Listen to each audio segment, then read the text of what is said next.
Okay guys, this farm is absolutely nuts. We are making about a headhunter every hour, meaning about mage blood every 2 hours.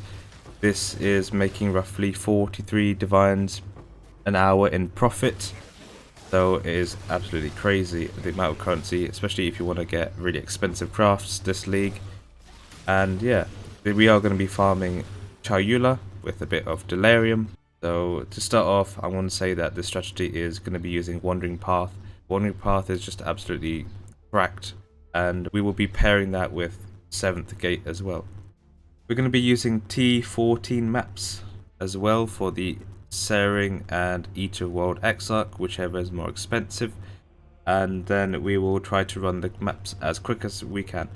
I do want to say that we are going to be skipping the boss. We are only interested in the breaches that spawn or the Delirium. We do not need to kill the boss, as that will just add time for pretty much nothing in return.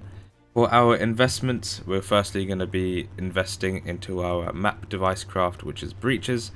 Breaches is 4 chaos each, as you can see. So since we'll be running 28 maps, that would be 112 chaos each per 28 maps. For our second investment and third investment, we are going to be using compasses. As you can see here, the first compass we're going to be using is the breach compass.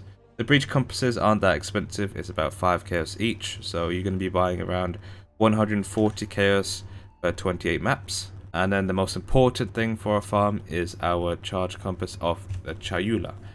Breaches in your map belong to Chayula. Breaches in your map contain 3 additional clasped hands. This is the most expensive thing, and it always guarantees us to get Chayula in all our breaches in our maps. And obviously this Chayula compass is going for 16 chaos each, but if you buy it in bulk, in TFT for example, it goes around 2 divines, so 240 chaos. And lastly, our last bit of investment is just the Gilded Breach Scarabs. Gilded Breach Scarabs are both cheap enough, as it's going for 3 chaos each, or 84 chaos per 28 maps, or 28 breach scarabs.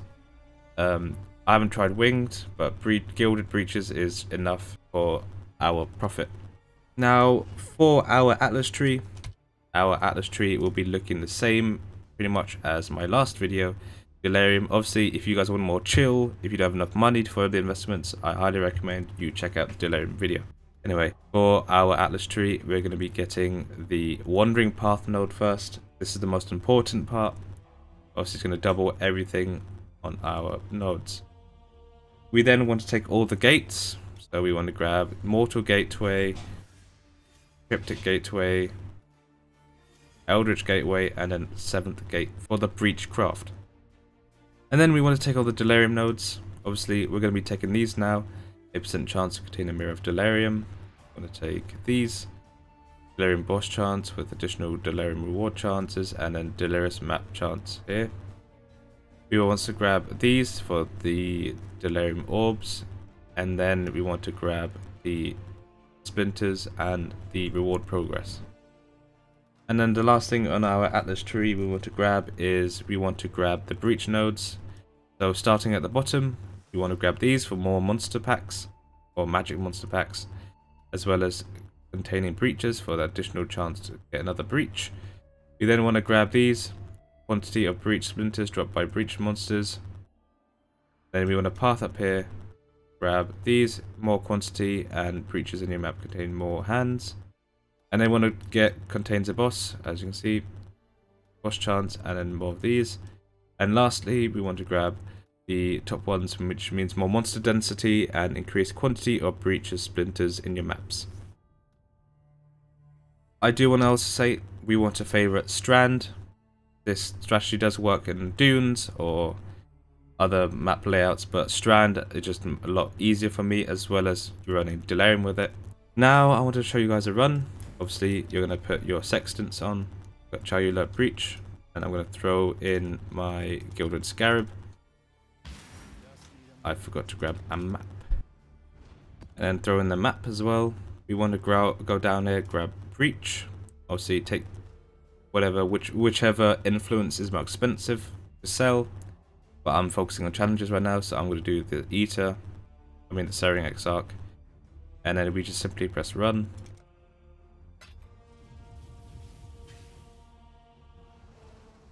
Now all we need to do here is we just want to go and find the breaches. As you can see, here's one here. And we just want to clear the mobs, open the hands that spawn. So opening your map will also help us see if there's any bosses around. And once you clear one side, you just wander to the other side. And this is pretty much done. So I'm going to open the next one.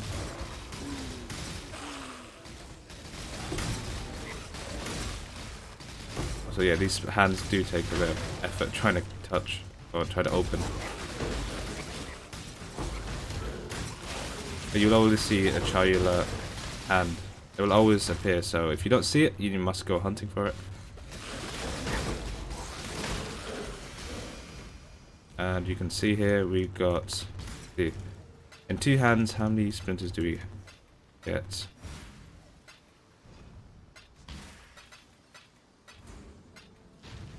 $43. That's already enough. Like the same for non-wandering path breach strat.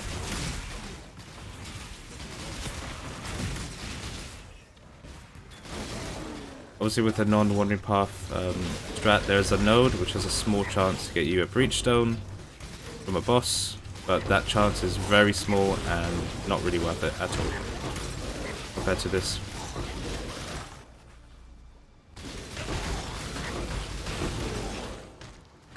Again, just looking for hands. If we don't see any hands, start picking them up to make it quicker.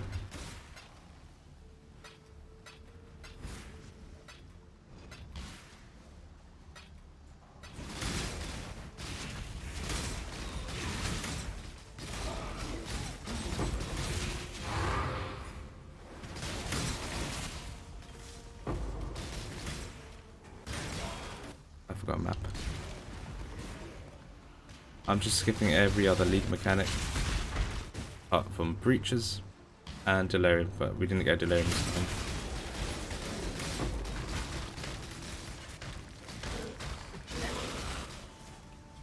There's a boss spawn, so we just kill him quickly. You will see a lot of bosses spawning, by the way. The chances for wandering path as well. We got lucky with 2.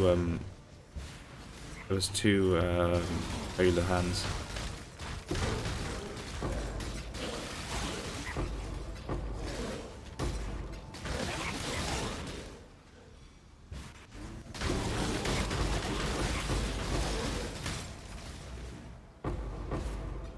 A bit windy. I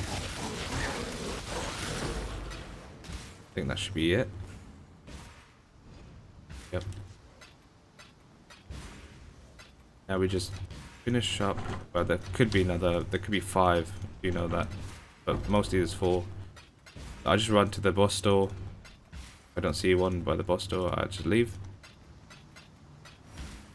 Do not. And look how much we got from 1 run, Chayula, and 1.5. So that's already nearly 2 divines in a single map. Now I just need a portal out. Portals. Okay, for the results. So I ran 28 maps, 28 strand maps. Obviously I got a lot of maps back. And as you can see, there's a heck ton of Chayula breachstones. And I have 36 breachstones. 36. From 28 maps. I've actually over-sustained more than once per map. As you get a ton of Chayula breachstones on the strategy. I actually had another simulacrum, but I accidentally sold it. We got a lot of Delirium orbs as well. And then we have a lot of currency. Ignore the portal scrolls, 1 divine, some chaos orbs. Obviously the chaos orbs will be used in the Atlas craft, so they always get used here for some reason instead of my stash. As you can already see, there's a lot of Chayula orbs. And if we go to the spreadsheet now, so if we look at the spreadsheet, we can first see the investment, Chayula compass, the breach compass, Garibs, and the craft. Make a profit of 4.8 divines. And Then if we look at what the money's been used, obviously the runs, but then we look to the runs. The first 28 maps, I made 48 divines, second 50 divines and 45 divines, and on my last run, the one I'm showing you the loot of, we can see that the breaches 36 is 43 divines. 43 divines. Delirium orbs, we made 29, nearly 10 divines. Simulacrums, obviously one simulacrum is 1 divine, and then the invitation, which is 1 for 3.5, making it 53 divines profit. And without Wandering Path, if we run the strategy without Wandering Path, I made 14 divines, a quarter what we make, or nearly a quarter of what we make. Obviously selling these is quite easy. You just list them with how much they are. At the moment they're 1.4 if you list them right now, which is actually more than we sell for if we use TFT. So I hope you guys had a great time watching this video. I always recommend, subscribing if you want to see more content. And I'm probably going to finish this league with streaming the challenges, because I have a ton of challenges to do. And yeah, I hope you have a great time and hope you get your Mageblood or Headhunter during this strat. Thank you very much, and I appreciate it. Cheers.